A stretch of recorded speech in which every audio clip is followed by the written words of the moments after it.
بسم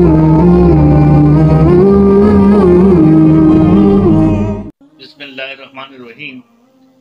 شب قدر کی نسبت سے ایک اور حدیث آپ کے سامنے پڑھ رہا ہوں۔ اللہ پاک مجھے اور آپ کو اس پر عمل کرنے کی توفیق عطا فرمائیں۔ تو شروع کرتے ہیں۔ بسم اللہ الرحمن الرحیم۔ نبی کریم صلی اللہ علیہ وسلم کا ارشاد ہے کہ شب قدر میں حضرت جبرائیل علیہ السلام ملائکہ کی ایک جماعت کے ساتھ آتے ہیں اور اس شخص کے لیے جو کھڑے یا بیٹھے اللہ کا ذکر کر رہا ہے اور عبادت میں مشغول ہے دعائے رحمت کرتے ہیں، اور جب عید الفطر کا دن ہوتا ہے تو اللہ تعالی شانہ اپنے فرشتوں کے سامنے بندوں کی عبادت پر فخر فرماتے ہیں، اس لیے کہ انہوں نے آدمیوں پر تعین کیا تھا، اور ان سے دریافت فرماتے ہیں کہ اے فرشتوں، اس مزدور کا جو اپنی خدمت پوری ادا کرے کیا بدلہ ہے؟ وہ عرض کرتے ہیں کہ ہمارے رب، اس کا بدلہ یہی ہے کہ اس کی اجرت پوری دی جائے۔ تو ارشاد ہوتا ہے کہ فرشتوں، میرے غلاموں نے اور باندیوں نے میرے فریضے کو پورا کر دیا ہے، پھر دعا کے ساتھ چلاتے ہوئے عیدگاہ کی طرف نکلے ہیں۔ میری عزت کی قسم، میری جلال کی قسم، میری بخشش کی قسم، میرے علو شان کی قسم، میری بلند مرتبے کی قسم، میں ان لوگوں کی دعا ضرور قبول کروں گا۔ پھر ان لوگوں کو خطاب فرما کر ارشاد ہوتا ہے کہ جاؤ، تمہارے گناہ معاف کر دیے گئے ہیں اور تمہاری برائیوں کو نیکیوں سے بدل دیا گیا ہے۔ بس یہ لوگ عید سے ایسے حال میں لوٹتے ہیں کہ ان کے گناہ معاف ہو چکے ہوئے ہوتے ہیں۔ فائدے میں شیخ لکھتے ہیں، حضرت جبرائیل علیہ السلام کا ملائکہ کے ساتھ آنا خود قرآن پاک میں بھی مذکور ہے، جیسے کہ پہلے گزر چکا ہے، اور بہت سی احادیث میں بھی اس کی تصریح ہے۔ رسالے کی سب سے آخر حدیث میں اس کا مفصل ذکر آ رہا ہے کہ حضرت جبرائیل علیہ السلام تمام فرشتوں کو تقاضا فرماتے ہیں کہ ہر ذاکر و شاغل کے گھر جاویں اور اس سے مصافحہ کریں۔ میں حضرت اقدس شیخ عبدالقادر جیلانی کی مریت سے نقل کیا ہے کہ ابن عباس رضی اللہ عنہ کی حدیث میں ہے کہ فرشتے حضرت جبرائیل علیہ السلام کے کہنے سے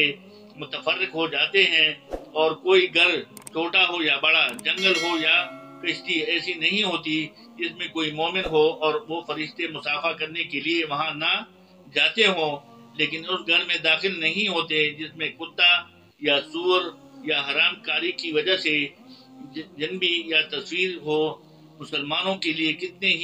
کتنے گھر ایسے ہیں جن میں خیالی ذہنیت کی خاطر تصویریں لٹکائی جاتی ہے، اور اللہ کی اتنی بڑی نعمت اور رحمت سے اپنے ہاتھوں سے اپنے آپ کو محروم کرتے ہیں۔ تصویر لٹکانے والا ایک آدھا ہوتا ہے، مگر اس گھر میں رحمت کے فرشتوں کے داخل ہونے سے روکنے کی سبب سارے ہی گھر کو اپنے ساتھ محروم رکھتے ہیں۔ تو دیکھا بھائی کتنی زبردست حدیث ہمارے سامنے آئی ہے کہ حضرت جبرائیل علیہ السلام کو اللہ پاک بھیجتے ہیں فرشتوں کی جماعت کے ساتھ، اور وہ خانہ کعبہ پر اترتے ہیں، اور پھر سب پوری رات دعائیں مسلمان عبادت میں مانگ رہے ہوتے ہیں۔ قرآن پاک کی تلاوت کے بعد، نماز کے اندر یا اس کے بعد، تو فرشتوں کو حکم ہوتا ہے کہ ان کی دعاؤں پر آمین کہو۔ اور پھر کتنی بڑی زبردست بات آ گئی کہ اللہ پاک ان پر فخر کرتے ہیں کہ جب آدم علیہ السلام کو اللہ پاک نے پیدا کرنے کا فیصلہ کیا تو فرشتوں نے اس پر اعتراض کیا تھا کہ ہم ہی آپ کی عبادت کے لیے کافی ہیں، ان کی کیا ضرورت ہے؟ تو اس رات اللہ پاک ان کو دکھاتے ہیں کہ دیکھو، تم لوگ نے اعتراض کیا تھا، یہ میرے وہ بندے ہیں جو میری خاطر کھڑے ہیں، عبادت کر رہے ہیں، اور پورا مہینہ کس طریقے سے ان لوگوں نے میری عبادت کی، میری تمام حکم ادھوری کبھی نہیں کی، تمام حکم کو پورا کیا۔ تو پورے مہینے کی جو عبادت ہے اس کا نچوڑ پر بتاتے ہیں کہ پھر عید کی رات دن وہ جب جاتے ہیں تو اللہ پاک فرشتوں سے فرماتے ہیں کہ ایسی مزدور کی کیا مزدوری ہونی چاہیے جو اپنا کام ایمانداری کے ساتھ کیا اس نے، تو فرشتے فرماتے ہیں کہ اس کی پوری مزدوری ان کو ملنی چاہیے، جیسے اس حدیث میں آیا ہے۔ تو اللہ پاک نے کتنی قسمیں کھائی ہیں کہ پھر وہ فرماتے ہیں کہ جاؤ ان سے کہو کہ میں نے ان کو بخش دیا، ان کے گناہوں کو معاف کر دیا، ان کے گناہوں کو جگہ ان کی نیکی لکھ دی گئی۔ تو اللہ پاک ہمیں بھی کوئی تھوڑی سی عبادت کے لیے